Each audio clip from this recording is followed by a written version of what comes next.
옥천군 노인장애인 복지관의 권익증진팀 김양욱 팀장입니다. 저희 권익증진팀은 그 장애인 권익옹호, 그다음에 통합사례 관리, 상담 이런 쪽의 업무들을 하고 있습니다. 그래서 어쩌다 보니 여기 와 있는데요. 제가 여기 온 이유는 사실은 이제 그 저희가 굉장히 시골입니다. 정말 그 전형적인 농촌 지역이고 그 저희 군에 있는 인구가 5만 조금 넘습니다. 그 5만 중에 5천 명 정도가 또 장애를 갖고 계시고요. 근데 이런 지역의 지역적인 얘기라고 치부돼서 어쩌면은 이 큰 도시나 서울이나 아니면 정책을 담당하시는 분들이 이건 뭐 너네들의 얘기잖아, 뭐 시골의 그냥 그 조그마한 시골 구석의 얘기잖아 라고 생각하고 넘기실 수 있는 부분들이 있는데 사실은 이런 부분들이 좀 목소리를 내서 이런 것도 있어요, 저희 이런 특성을 갖고 이런 부분도 있습니다 라고 하는 것들을 좀 이야기를 드리고 싶어서 왔는데 코로나로 인해 안 오셨네요. 자, 그래서 편하게 제가 얘기를 하도록 하겠습니다. 저희가 저희는 노인 장애인 복지관입니다. 근데 이제 장애인 복지관의 통합사례 관리로 유입되는 대상자 분들 중에 장애인 다문화 가정을 현재 장애인이면서 이주 여성과 함께 살고 계신 가정은 사실상 많지 않습니다. 왜냐하면은 대부분 통합사례 관리라고 해서 유입이 되는 대상자분들은 정말 그 막장을 보신 분들이 많습니다. 벌써 헤어지셨고, 예, 혹은 가출하셨고, 예, 아이는 남아있거나, 뭐 할머니랑 살거나, 빈곤, 경제적 어려움, 이런 부분들 너무 많아서, 그래서 오신 분들이 통합사례 관리 대상입니다. 그래서, 그러면은 우리는 장애인 다문화 가정이 별로 없는데?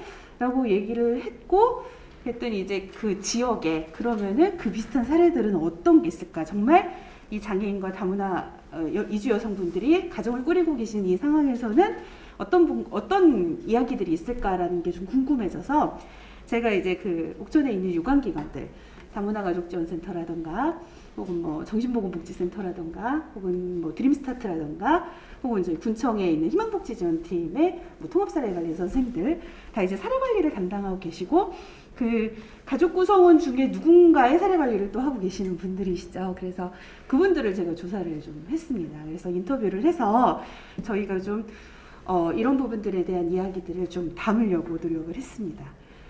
그래서 사례를 제가 3개를 들고 왔는데 사실은 이 사례는 조금씩 이제 복합되어 있는 사례입니다. 첫 번째 사례는 여성에 대한 학대, 차별 뭐 이런 부분에 대한 사례죠. 그래서 이분은 이제 나이 차가 일단은 한 이렇게 딸뻘인 항상 이제 저희 지역에서 늦게 결혼을 50대 이후 한 40대 이후에 결혼을 하시는 분들은 주로 이제 20대 초반의 여성분들과 결혼을 하시는데 결혼을 하시면서 이제 슬아이 2명의 자녀를 지금 두고 계신 분입니다. 근데 처음에 왔는데 이게 처음에 올 때는 아마 이제 아시는 분 아시겠지만 이렇게 이제 매매혼이라고 보통 얘기하는 이주 여성을 이제 데리고 오는 경우는 브로커가 있죠. 그래서 브로커 분들이 이제 장가 가시려고 하는 분들을 이제 직접 현지에 모셔서 이렇게 면접, 맞선 이런 거를 보게 하고 거기서 이제 서로 마음에 든다 하면 이제 소정의 비용을 지불을 하고 이제 데리고 오시고 그 중간에 약속을 합니다. 뭐 친정에 얼마씩 붙여주겠다라든가, 뭐 돈을 얼마를 만들어주겠다든가, 집을 해주겠다든가, 뭐 이런 여러 가지 경제적인 것들 약속을 받고 들어오게 됩니다. 그래서 이분 같은 경우는 한 달에 30만 원 정도 친정에 이제 돈을 붙여주시기로 하시고 오신 거죠. 근데 이제 시부모님이 이제 돈을 주고 나는 얘를 2천만 원, 뭐 1,000 몇몇만 원 이렇게 주고 사왔기 때문에 너는 내가 시키는 대로 해야 돼 라는 생각이 좀 강하셨던 분들입니다. 그래서 친정에 돈 붙이려면 내가 시키는 거 똑바로 해라, 안 그러면 돈을 안 줄 것이다 부터 시작해서 뭐 이런 여러 가지 이제 인격 모독적인 발언, 학대나 차별에 대한 발언들을 들었죠. 근데 이제 남편분도 비슷한, 진짜 부모님과 비슷한 그런 이야기를 했었고, 근데 처음에는 이제 국적을 어떻게 해서든 몇 년 참으면은 그래도 국적이 나오니까 하려고 이혼을 생각을 했었는데 애가 둘이나 되다 보니까 이 아이들하고 그럼 헤어져야 되는 상황이라 그마저도 이제 어려워진 거죠. 그래서 지금은 시부모님 농사를 거들면서 시부모님과 같이 합가를 해서 살고 있습니다. 근데 이 분은 굉장히 집을 분가를 하고 싶어요. 평생 소원이 분가만 돼도 나는 좋을 것 같다라고 얘기를 하시는데, 시부모님은 어쨌든 노동력이기 때문에, 시골에서는 사실은 농사 지으시는 분들은 일손 하나가 큰 노동력입니다. 근데 이렇게 이제 그 이주 여성, 다문화 여성분들이 유입이 되시는 경우는 굉장히 저희가 돈을 별로 안 들이고 그 노동력을 제공을 받게 되죠. 근데 이런 상황이라서 뭐 분가는 불가하다라는 방침이고, 그래서 이제 본인 친정에 송금하기 위해서 마을 날리기도 하고, 예, 그러면서 시부모 농사 짓고 이렇게 이제 어렵게 살고 계시는 상황인데, 남편분이 시부모에게 굉장히 의존적이세요. 독립에, 원가족에 대한 독립이 전혀 안 돼 있으신 분이죠. 그냥 아들을 결혼을 시켜야겠다라는 생각으로 시부모님이 이제 마련을 하신 거고, 그래서 전혀 이 독립이 안 돼 있는 상황에서 이 여성, 그리고 여성의 자녀들, 이 어려움에 처해 있는 그런 상황들에 대한 사례입니다. 두 번째는 그 저희 지역의 특성인지 농촌의 특성인지는 잘 알 수 없으나, 그 이제 종교적인 이유로 묻지도 따지지도 않고 이제 결혼하시는 사례들이 간혹 계십니다. 그래서 이분도 이제 종교적인 이유로 결혼을 하셨어요. 이렇게 했는데 본인은 몰랐는데 알고 봤더니 정신장애가 있으셨던 거예요. 예, 정신장애 있으시고, 그리고 알코올 의존이 굉장히 심하신 분이셨던 거죠. 그래서 15년을 알코올로 계속 계시다가 얼마 전에 이제 간경화로 돌아가셨고, 결혼 이후에 한 4명 정도의 자녀가 있는데, 제일 큰 장남 친구는 이제 뭐 그 일탈행동, 뭐 사고 치고, 뭐 오토바이 사고, 뭐 절도, 뭐 이런 것 때문에 막 엄마 법정까지 가고 엄마를 괴롭히고, 그리고 이제 그 중에 둘은 또 자폐나 아니면은 지적장애, 이런 발달장애들이 소견들이 좀 스펙트를 보이고 있고, 근데 어쨌든 남편이 노동력이 없기 때문에 공적 부조를 받아서 생활을 하고 있기는 한데, 너무나 가정이 어려운 거예요. 남편도 죽었고, 그리고 이 여성분 같은 경우는 일할 수 있는 의지나 뭐 이런 능력들이 사실상 없어서 굉장히 어려운 상황. 그러니까 남편이 무능력함에도 불구하고 여성과의 결혼을 해서 이루어지는 이런 여러 가지 문제들이 보입니다. 그리고 세 번째 사례는 이거는 이제 그 저희가 그 장애인 다문화 가정을 조사를 하면서, 장애인 당사자는 가해자도 될 수 있고 피해자도 될 수 있고 여성분도 마찬가지고, 이런 것들을 많이 좀 생각을 했었는데요. 이분은 이제 그 결혼을 해서 처음에는 굉장히 좋았어요. 출산도 했고, 이후에 이제 친정에 계속 돈을 좀 보내주기도 하고, 그리고 돈을 더 벌고 싶다, 나는 뭘 좀 해보고 싶다라는 그 여성분의 소망에 따라서 남편이 지원을 해줘서 이분 이제 공장 같은 데 다니다 보니까 동네에서 이제 커뮤니티가 형성이 된 거죠. 같은 그 동향의 사람들끼리.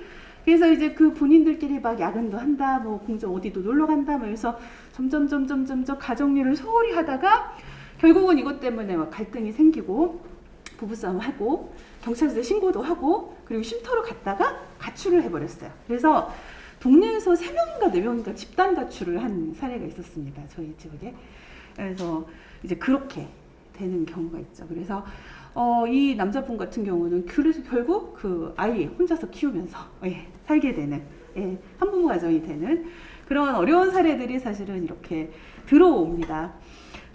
근데 이제 그렇게 이제 사례를 얘기를 하면서 저희가 이제 사례 관리자라고 보통 얘기하는 이 사례 관리 사업 담당자분들이 어떤 이야기를 하냐. 제일 첫 번째, 비장애인과 그 다문화 가정의 결혼, 그리고 장애인과 다문화 가정의 결혼, 이렇게 어떤 차이가 있냐라고 저희가 여쭤봤을 때, 장애인 다문화 가정의 가장 큰 고민은 사실은 경제적인 어려움이라는 겁니다.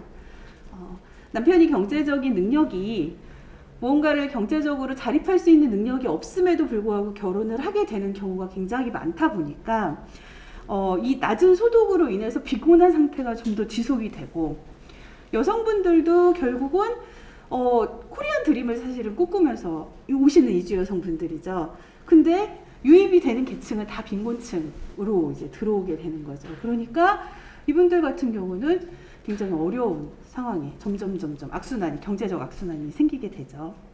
그리고 이 송금에 대한 부분. 어차피 이렇게 혼인을 한 거는 사실은 돈이 굉장히 큰 정서적인 교류나 뭐 상호 간의 의사소통이나 친밀한 관계 이것보다는 사실은 경제적인 문제가 제일 큰 이슈잖아요. 근데 그거에 대한 약속을 하고 결혼을 하게 되는데 그 약속이 지켜지지 않음으로 인해서 갈등이 심각해지는 그런 문제들이 있습니다.